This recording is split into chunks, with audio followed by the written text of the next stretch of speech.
आता जरी राहिलेल्या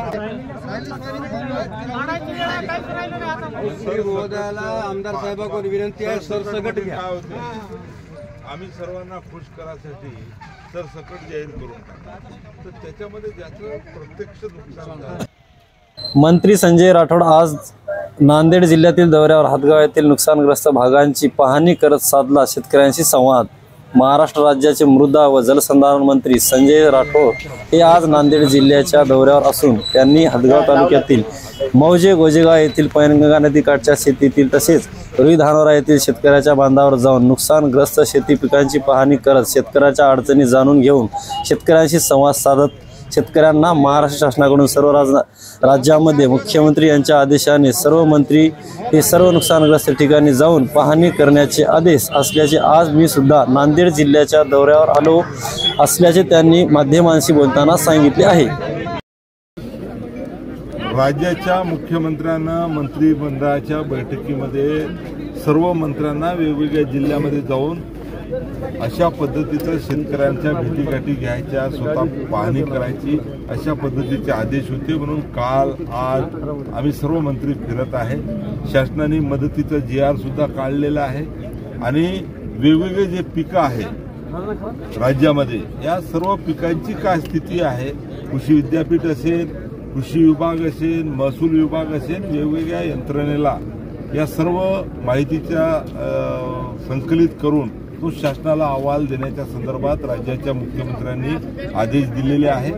आज आपण जर पाहिलं तर 3-4 प्रकारचं नुकसान राज्यामध्ये झालेलं आहे. खास करून नांदेड जिल्ह्यामध्ये मी पाहतो आहे, ऊसाचं क्षेत्र आहे, हळदीचं क्षेत्र आहे, कापूस आहे, सोयाबीन आहे.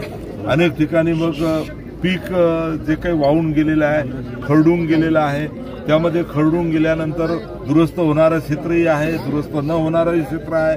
अनेक ठिकाणी 65 मिलीमीटरच्या वर तर पाऊस पडलेलाच आहे, परंतु त्यामध्ये सततच्या पावसामुळे जे काही पिकं आहेत त्याचे सुद्धा अतिशय वाईट परिस्थिती आहे.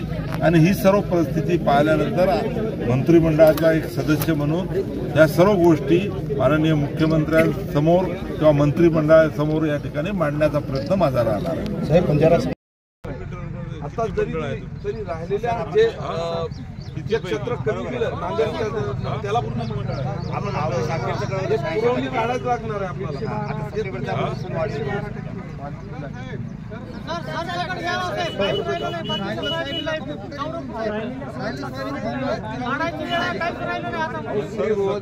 आमदार साहेबांकडे विनंती आहे, सरसकट घ्या. आम्ही सर्वांना खुश करायसाठी सरसकट जाहीर करून टाका, तर त्याच्यामध्ये ज्याचं प्रत्यक्ष नुकसान झालं तो तर लंबा होऊन जाईल.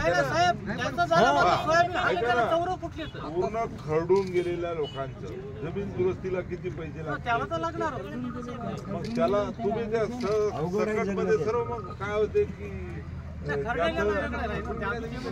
खूप झालं त्याला थोडे म्हणजे आता नाही झालं त्यालाही पैसे. मला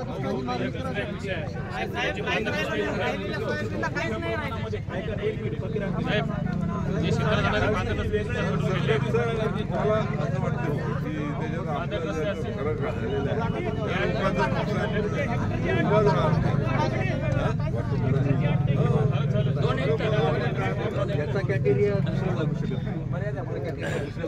आता हे यांचं सर जी दुसरी मागच्या वेळेस 3 हेक्टर आपली मर्यादा होती, यावर्षी 2 बरोबर त्याच्यावर मान्य आहे बऱ्याच. आणि 8.5 जे वाढवा असेल 8.5 काय होणार असेल 8.5 म्हणजे बियाणं खत हे निघणं झालं. आम्हाला विनंती आहे, आम्ही शेतकरी तुमच्यासाठी सकारात्मक आहोत, शासनाने आमच्यासाठी सकारात्मक विचार करावा ही आमची नम्र विनंती. तुम्ही आली आमचे अश्रू पुसण्यासाठी आम्ही तुमचे आभारी मानतो सर. महाराष्ट्रात जी परिस्थिती आहे ते कर्जमाफी आता योग्य वेळी आपली माननीय मुख्यमंत्री म्हणले, आता याच्यापेक्षा योग्य कोणतीही नाही सर. योग्य वेळ आहे, योग्य कर्जमाफी जर केली तर आम्हाला शेतकऱ्याला आनंद होईल, सगळं चांगलं होईल. आम्ही तुमच्यासाठी सकारात्मक आहोत, तुम्ही आमच्यासाठी सकारात्मक राहा ही एवढी नम्र विनंती. तुम्ही आले आमच्या गावात पूर पाहणी केली, आमच्या गावातर्फे परिसरातल्या शेतकऱ्यांतर्फे आमचे तुम्ही अभिनंदन, धन्यवाद. माननीय आमदार साहेब आहेतच आमच्या पाठीशी. राज्यपालाच्या अभिभाषणावर चर्चा करतो.